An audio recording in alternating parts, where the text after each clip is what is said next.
Bonjour à tous et bienvenue sur boursicoté.com pour cette nouvelle analyse technique Forex, matières premières et Bitcoin avec une paire de devises euro-dollar qui semble vouloir reprendre le chemin de la hausse. Alors après avoir franchi ici cette zone des 0.9695, excusez-moi, c'est l'habitude quand on parle de l'euro-dollar qui persiste.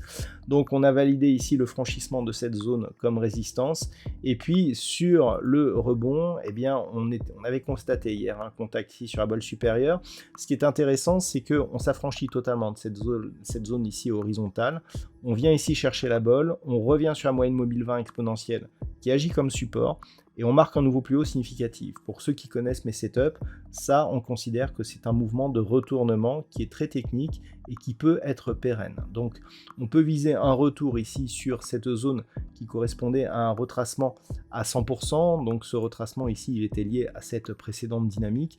Et donc on peut considérer, vu la réaction que nous avons eue ici au franchissement de cette zone, à savoir ici franchissement, retour ici comme zone de résistance, qu'il s'agit du prochain objectif de cette dynamique haussière court terme qui est en train de se développer.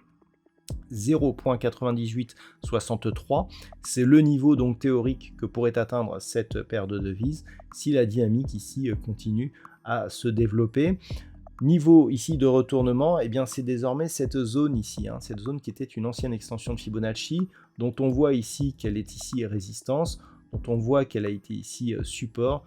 Ce niveau, il est à 0.9657. C'est donc le niveau d'invalidation qui, en cas de cassure, nous donnerait une invalidation de la poursuite de ce mouvement haussier. Mais dans la dynamique moyen terme, on reste bien entendu dans une dynamique baissière sur cette paire de devises euro-dollar.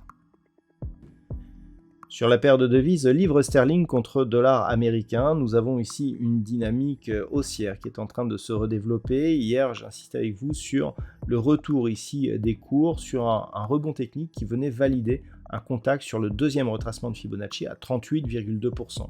On peut constater sur ce graphe que ce contact a vraiment été un contact très technique. Même la zone des 23,6, ici on voit que c'est une zone qui a servi de support. Ici sur cette phase, on vient de casser ici cette zone, on a entamé donc le retracement à 61,8%. Et donc clairement, par rapport à la théorie des retracements de Fibonacci, le fait ici de casser la zone des 1.1208 qui correspond au retracement à 61,8% nous donnerait une forte probabilité d'avoir un retracement total. Donc par rapport à la forte baisse que nous avons connue ici sur cette paire de devises, le fait de recasser ici cette zone pourrait donner un peu plus de probabilité à un retour ici sur cette zone des 1.17. Donc on va surveiller ici cette zone des 1.1208. Tant que nous sommes sous ce niveau, nous sommes toujours sous l'emprise ici de cette forte accélération baissière, avec comme plus grande probabilité le fait de revenir ici à une dynamique, mais qui ne serait confirmée qu'en cas de rupture ici de ce point bas significatif proche des 1.0350.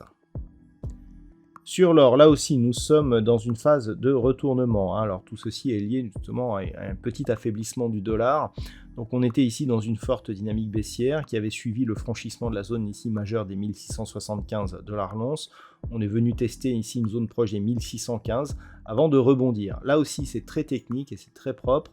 On a ici retour sur la bande de Bollinger supérieure, la moyenne mobile 20 exponentielle qui agit comme zone de support, et inscription d'un nouveau plus haut significatif. C'est un peu moins dynamique que ce que nous avons sur l'euro-dollar ou sur le câble. Par contre, l'objectif est un retour ici sur cette zone majeure des 1675 $ l'once. Je rappelle que ce niveau était un niveau majeur ici, puisque depuis son franchissement, on est dans une figure ici de renversement de la dynamique moyen-long terme. Deux contacts ici sur la zone des 2070 qui constitue un record historique donc sur l'évolution du métal jaune, de multiples contacts sur cette zone des 1675. Si on revient sur cette zone des 1675 $ l'once après ce test, mais tant que cette zone ici agit comme résistance, on conserve donc ce biais de retournement. Par contre, sur un éventuel retour au-delà de cette zone, on pourrait commencer à affaiblir ce signal. Donc tout va se jouer autour de ce niveau ici des 1675 $ l'once. Au niveau du WTI, nous avons toujours une dynamique ici qui est en train de se retourner. Alors on a cassé dans un premier temps la zone ici des 80 $ le baril. Dans un premier temps, ce niveau ici a été validé comme zone de résistance sur cette phase. Et puis depuis que l'on a cassé ici, on peut le constater, ce niveau agit désormais comme support, ainsi que la moyenne mobile 20 exponentielle.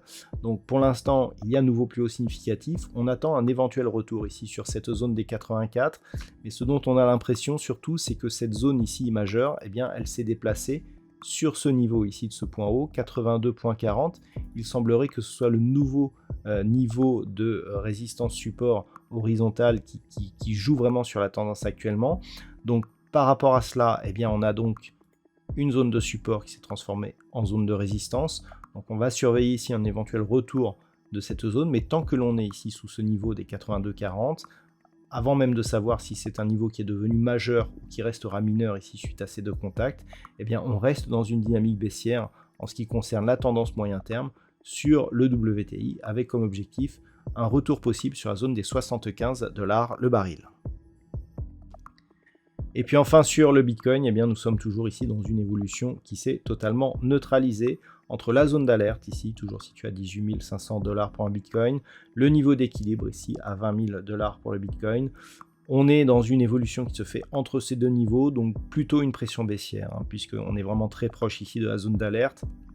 Je rappelle qu'une cassure des 18 500 pourrait prolonger donc la dynamique baissière moyen terme que nous avons sur le Bitcoin jusqu'à une zone qui se situe entre 13 500 et 15 000 $ pour un Bitcoin, alors que pour avoir un signal de retournement, il faudrait casser ici dans un premier temps cette première zone de point haut significatif proche des 22 700 $ pour un Bitcoin, mais surtout cette zone ici des 25 200 $ pour un Bitcoin. Donc pour l'instant, on reste sur des pressions qui sont essentiellement baissières sur cette crypto-monnaie.